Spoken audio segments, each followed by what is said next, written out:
तो आज फिर मैं लेके आई हूँ आपके लिए एक मोटिवेशनल स्टोरी जिसका टॉपिक है कि हर नारी का दर्द एक जैसा है। नारी का दर्द नारी ही समझ सकती है। और जहाँ पे नारी नारी का दर्द ना समझ सके, एक औरत औरत का दर्द समझ ना सके, तो वहाँ पे औरत होने पे धिक्कार है वहाँ पे। तो जैसे आपने देखा होगा कि जब लड़की का जन्म होता है तो कई बार दादा दादी ये बात उठाते हैं कि हमारे यहाँ पे तो लड़की हो गई, हमें लड़का चाहिए था। लेकिन इसमें लेडीज़ का बस नहीं होता बिल्कुल भी, और कई बार माँ भी ये बात सोचती है कि काश मेरे यहाँ पे बेटा होता। तो एक दादी या उसकी माँ ये भूल जाती है कि वो भी तो एक लड़की है। अगर तुम हमेशा लड़के ही मांगते रहोगे तो अपने घर में बहू कहाँ से लाओगे? अगर आप हमेशा लड़के की ही डिमांड करोगे तो फिर लड़कियों की तो कमी हो जाएगी। और वैसे तुम कहते हो कि हमें लक्ष्मी चाहिए, हमारे घर में धन के भंडारे भरपूर रहें, और जब आप ये कन्या जिमाते हो, नवरात्रे आते हैं, कैसे आप लड़कियों को ढूंढते फिरते हो। तो नारी का सम्मान करें, नारी है तो सब कुछ है। और मैं तो कहती हूँ हर माँ बाप के यहाँ पे एक लड़की जरूर होनी चाहिए। बेटी भगवान सबको दे। कहते हैं कि परियां पालने की औकात किसी में नहीं होती। एक राजा की तरह जो अपनी बेटी की परवरिश करता है, भगवान उसके घर में धन के भंडारे भरपूर करता है। और एक बेटी का दुख वही समझ सकता है जिसके घर में बेटी होती है। जैसे लड़के भी होते हैं, अगर उनकी बहन होगी तो वो बाहर की लड़कियों की रिस्पेक्ट करेंगे, नहीं तो उनको भी नहीं पता होता कि बहन बेटियों की इज्जत क्या होती है। तो एक नारी का दर्द एक नारी को ज़रूर समझना चाहिए। लड़की की ज़िंदगी तो ये होती है, देखो जब वो माँ बाप के घर में रहती है तो अपने माँ बाप से डरती है, माँ बाप की गुलाम होती है वो। और जब उसके बड़े भाई होते हैं वो उनसे डरती है, भाई की भी गुलाम होती है वो। और जब उसकी शादी हो जाती है तो शादी के बाद पति अच्छा मिल जाए तो उसकी ज़िंदगी बहुत अच्छी कट जाती है, नहीं तो शादी तो एक जुआ है। अगर अच्छा लग जाए तो लड़की की ज़िंदगी बहुत अच्छी कट जाती है, और ना लगे तो उस लड़की का एक एक दिन काटना मुश्किल हो जाता है। क्योंकि एक लड़की अपना सब कुछ छोड़ के आती है अपने पति के भरोसे पे। अगर पति भी अच्छा ना मिले, और सास ससुर तो होते ही इसी तलाश में है। जिस घर में लड़की की इज्जत उसका हस्बैंड करता है उसकी इज्जत सारे करते हैं। जिस घर में उसके हस्बैंड इज्जत नहीं करते उसे कोई भी नहीं पूछता। ये हर लेडीज़ मेरी जो भी कहानी सुन रही होगी, सबको पता होगा कि औरत की इज्जत आदमी ही घटा सकता है और आदमी ही बढ़ा सकता है। अगर लेडीज़ के ऊपर कोई बात भी आती है, अगर उसका हस्बैंड उसको सबको मना कर दे तो किसी की हिम्मत नहीं होती, कोई कुछ भी कह दें। लेकिन जब उसका पति ही सुनता रह जाएगा तो सब उँगली उठाने लगते हैं। जब वो शादी करके आती है तो अपने पति की गुलाम होती है, हर चीज़ का डिसीज़न उसके पति के अनुसार चलता है। और फिर जब उसके बच्चे होते हैं तो उसके मन में एक उम्मीद होती है कि अब मेरा जीवन बदल जाएगा, बच्चे मेरी सुनेंगे। जिसके बच्चे लायक निकल जाएँ तो उस लेडीज़ की ज़िंदगी बहुत अच्छी हो जाती है। लेकिन कई बार बच्चे भी नालायक हो जाते हैं। मैंने तो ये भी सुना है, एक लड़की का किस्सा सुनाती हूँ मैं आपको, कि वो लड़की पहले भी बहुत दुखी रहती थी शादी से पहले। मेरे पास वो काम सीख के गई थी।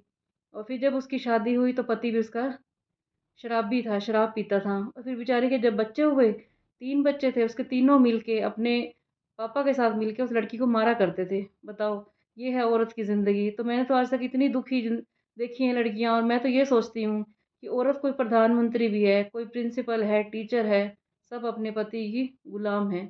100 में से एक आधी लेडीज़ होगी जो सुखी रहती होगी। तो परमात्मा से दुआ करना चाहिए। मैं तो हमेशा ये कहती हूँ कि दुश्मन की बेटियाँ भी खुश रहें। अव्वल तो किसी को दुश्मन ना मानो, कोई है भी तो कहो बेटियां सबकी सुखी रहें, किसी की बेटी दुखी ना हो। क्योंकि बेटियों का दुख वही समझ सकता है जिसके पास बेटियां होती हैं। फिर जब औरत के बच्चे बड़े हो जाते हैं तो वो ये सोचती है चलो अब तो मेरे दिन बदल जाएंगे। लेकिन कई बार क्या होता है, बच्चे भी उसकी नहीं सुनते, तो फिर वो बच्चों की भी गुलाम हो जाती है। और जब फिर वो अपने लड़कों की शादियां कर देती है, तो जिसके आज तक पति ने इज्जत नहीं की, सास ससुर ने इज्जत नहीं की, तो वो क्यों उम्मीद करेगी कि उसकी बहुएं भी उसकी इज्जत करेंगी। तो कोशिश करनी चाहिए कि हस्बैंड को पूरी इज्जत देनी चाहिए अपनी वाइफ को, क्योंकि वो सब कुछ छोड़ के आती है सिर्फ आपके लिए। और अपना नाम बदल लेती है, सब कुछ बदल देती है अपना, अपने माँ-बाप छोड़ देती है, अपना घर छोड़ देती है, अपना शहर छोड़ देती है, यहाँ तक कि वो अपनी कास्ट भी बदल देती है। जो आपका नाम होता है, वही ले लेती है। तो उसका तो कुछ भी नहीं होता, और फिर भी वो आप उसकी इज़्ज़त नहीं करोगे तो आपके घर में कहाँ से लक्ष्मी आएगी? तो अगर आपको लक्ष्मी चाहिए, धन चाहिए, अपने घर में धन के भंडारे चाहिए, तो जो पहले आपकी घर की लक्ष्मी है, कोशिश करें उसकी इज़्ज़त करें, कभी उसकी आँख में आँसू ना आने दें। कहते हैं जिस घर में औरतों के आँसू बहते हैं उस घर में लक्ष्मी रुष्ट हो जाती है और आती नहीं है। और जिस घर में औरतों के हँसने की, खिलखिलाने की, चूड़ियों की उनकी आवाज़ें गूंजती हैं, उस घर में लक्ष्मी का वास होता है। उस घर में लक्ष्मी मैया खुश रहती है, क्योंकि औरत का रूप है और लक्ष्मी का रूप है। अगर औरत खुश रहेगी तो लक्ष्मी मैया आपके घर में आएगी। आपकी बेटियां हैं वो खुश रहेंगी तो आपके घर में लक्ष्मी आएगी। कई बार क्या होता है, माँ बाप लड़कियों की इज्जत नहीं करते, मैंने तो ये भी देखा है लड़कियों को मारते भी हैं कई माँ-बाप। तो औरत के ऊपर हाथ उठाना समझो एक जानवर प्रवृत्ति है। कभी भी किसी औरत के ऊपर हाथ नहीं उठाना चाहिए, चाहे वो की पत्नी हो, चाहे बहन हो, चाहे बेटी हो, चाहे माँ हो। अगर आपको घर में लक्ष्मी चाहिए, धन-दौलत चाहिए, तो औरत की पूरी रिस्पेक्ट करनी चाहिए। तो मैं आपको ये कह रही थी जिस औरत को पति ने इज़्ज़त नहीं दी, सास-ससुर ने इज़्ज़त नहीं दी, तो क्या उम्मीद करते हो कि आपकी बहुएँ आएँगी जब आपके बेटे की वाइफ़ आएगी, तो वो उनकी रिस्पेक्ट करेगी कोई? फिर वो भी उसे एक नौकरानी समझ लेती हैं। तो कोशिश करें जो आपकी घर की लेडीज़ होती है उसको महारानी बना के रखें। अगर आप महारानी का दर्जा नहीं दे सकते तो कम से कम एक इंसानियत का दर्जा तो उसको देना ही चाहिए। कहते हैं कि एक इंसान अगर जानवर भी पाल लेता है, जैसे तुम कोई कुत्ता भी पाल लेते हो, तो 2 साल बाद, 4 साल बाद उस कुत्ते से भी प्यार हो जाता है। लेकिन एक इंसान जो एक ये मर्द जाति होती है, लड़के होते हैं जो, एक ऐसे हैं कि कई बार हमने सुना है कि औरत उनके राज में इतनी दुखी रहती है, हमने इतने देखे हैं बहुत ज़्यादा, क्योंकि कोई जब दुखी आती है तो मेरे से किसी का दुःख देखा नहीं जाता और मैंने तो आज तक इतनी लड़कियों को काम सिखाया है, जो मेरा पार्लर का काम है, तो मेरे से ज़्यादा कौन जान सकता है। पता नहीं कहाँ-कहाँ से लड़कियाँ आई मेरे पास सीखने के लिए।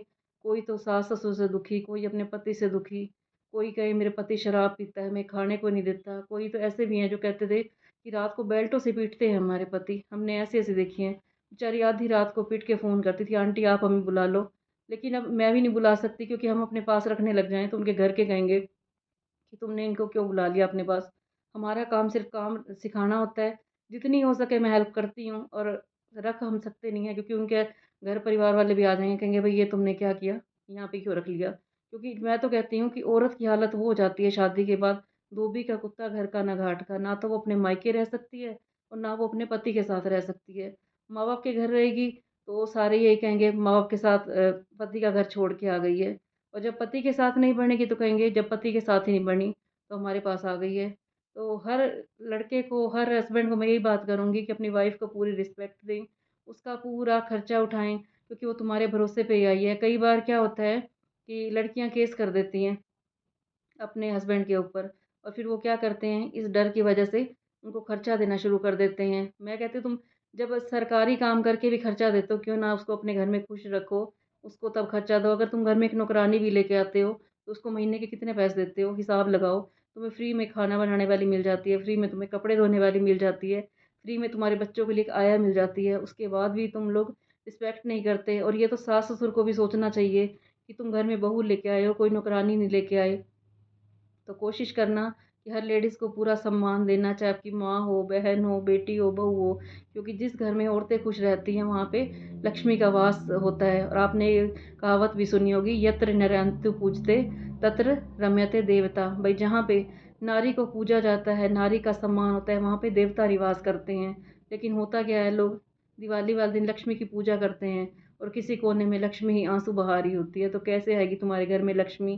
क्यों तुम कोशिश करते हो कि तुम्हारे घर में देवता निवास करेंगे? वैसे लोग हवन करते हैं, पूजन करते हैं और कई बार मैंने ये भी देखा है कि लड़के जो होते हैं हवन वगैरह करवाते हैं तो बिना अपनी वाइफ़ के हवन करवा लेते हैं। कोई भी हवन पूरा नहीं होता जब तक आपकी वाइफ़ साइड में नहीं बैठी होगी। तभी आपकी पूजा पाठ सफल होता है।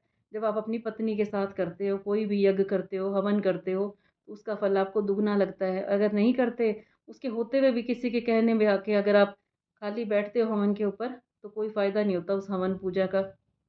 तो कोशिश करें अपनी वाइफ़ को पूरा रिस्पेक्ट दें, अपनी बहन को पूरी रिस्पेक्ट दें और अगर आपने अपने गृह मजबूत करने हैं, लोग वास्तु के पास जाते हैं कि हमारे घर का वास्तु ठीक नहीं है, अपना नाम चेंज करवा लेते हैं, अपनी जगह चेंज कर देते हैं, दुकान बदल देते हैं अपनी।